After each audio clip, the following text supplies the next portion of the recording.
नमस्कार दोस्तों, आज हम जानेंगे पृथ्वी की उत्पत्ति के बारे में। हम जिस ग्रह पर रहते हैं पृथ्वी, वह अपने आप में एक रहस्य है। इसका निर्माण, इसकी संरचना और जीवन के विकास की कहानी करोड़ों वर्षों में फैली हुई है। पृथ्वी की उत्पत्ति का अध्ययन न केवल विज्ञान का विषय है, बल्कि यह हमारे अस्तित्व की भी जड़ है।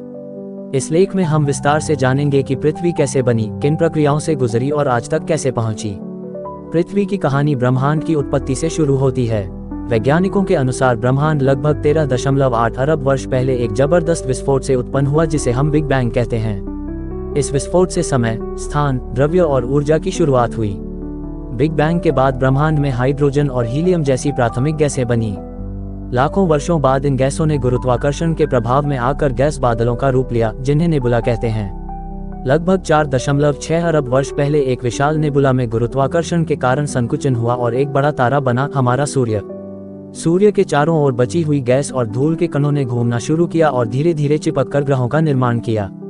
इन छोटे छोटे टुकड़ों को प्लैनेटेसिमल्स कहा जाता है। ये एक दूसरे से टकराकर बड़े आकार के पिंडों में बदलते गए। इन्हें प्रोटोप्लैनेट्स कहते हैं और इन्हीं में से एक था हमारी पृथ्वी का प्रारंभिक रूप। पृथ्वी का आरंभिक रूप एक गर्म, पिघले हुए लावा का गोला था। इसके अंदर लगातार उल्कापिंडों की बारिश हो रही थी, जिससे यह और गर्म होती जा रही थी। जैसे जैसे पृथ्वी ठंडी हुई, उसमें अलग अलग परतें बनी। केंद्र को सबसे अंदर लोहे और निकेल का गर्म गोला। मैंटल चट्टानी परत जो आंतरिक गर्मी से सक्रिय है। क्रस्ट पृथ्वी की बाहरी पतली ठंडी परत।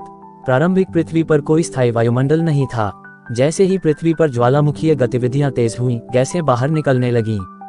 इनमें शामिल थीं जलवाष्प, water vapour, carbon dioxide CO2, nitrogen N, थोड़ी मात्रा में हाइड्रोजन, सल्फर गैसें और मीथेन। ये सभी गैसें मिलकर प्रथम वायुमंडल बनी। लेकिन उस समय ऑक्सीजन नहीं थी, इसलिए उसे एनारोबिक वातावरण कहा जाता है। पृथ्वी की सतह धीरे धीरे ठंडी होने लगी और वायुमंडल में मौजूद जलवाष्प घनीभूत होकर वर्षा के रूप में नीचे गिरने लगी। लाखों वर्षों तक लगातार बारिश होती रही, जिससे धरती पर पानी जमा हुआ और बने झीलें, नदियां, प्राचीन महासागर। कुछ वैज्ञानिक मानते हैं कि पृथ्वी पर पानी का एक स्रोत उल्काओं और धूमकेतुओं से भी आया, जो बर्फ से भरपूर थे। वैज्ञानिकों के अनुसार लगभग 4.5 अरब वर्ष पहले एक थिया नामक मंगल के आकार का ग्रह पृथ्वी से टकराया। इस टक्कर से पृथ्वी का एक बड़ा हिस्सा उखड़कर अंतरिक्ष में चला गया। यह मलबा पृथ्वी के गुरुत्वाकर्षण में फंस गया। धीरे धीरे इस मलबे से एक गोलपिंड बना, चंद्रमा। इससे पृथ्वी की घूर्णन गति स्थिर हुई। ज्वार भाटाएं बनने लगीं। पृथ्वी का झुकाव, एक्सियल टिल्ट, स्थिर हुआ, जिससे मौसम स्थिर रहे।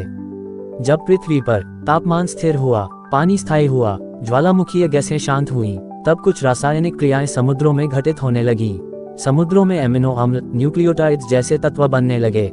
वैज्ञानिक स्टेनली मिलर और यूरे के प्रयोग 1953 ने सिद्ध किया कि बिजली और गैसों की उपस्थिति में जीवन के आवश्यक घटक बन सकते हैं। लगभग 3.8 अरब वर्ष पहले प्रोकैरियोट्स नामक एक कोशिकीय जीवों ने जन्म लिया। ये जीव प्रकाश संश्लेषण नहीं करते थे, ऊर्जा के लिए रासायनिक प्रतिक्रियाएं करते थे। इन्हें एनारोबिक जीव कहते हैं। धीरे धीरे कुछ जीवों ने प्रकाश संश्लेषण करना शुरू किया, जैसे कि साइनोबैक्टीरिया। उन्होंने वायुमंडल में ऑक्सीजन भरना शुरू किया। लगभग 2.4 अरब वर्ष पहले वातावरण में इतनी अधिक ऑक्सीजन बनने लगी कि बहुत से पुराने एनारोबिक जीव मर गए। नई जीवन पद्धति का आरंभ हुआ, एरोबिक जीव, ऑक्सीजन से ऊर्जा बनाने वाले। ओजोन परत का निर्माण। ऑक्सीजन के अणु सूर्य की पराबैंगनी किरणों से क्रिया करके ओजोन ओ बनाने लगे। इससे सूर्य की हानिकारक किरणें पृथ्वी पर कम पहुंची। जीवन महासागर से बाहर आना संभव हुआ। नेक्स्ट पार्ट को देखने के लिए हमारी साथ जुड़ी रहे और स्ट्रेंज कार्टून वर्ल्ड को सपोर्ट करें।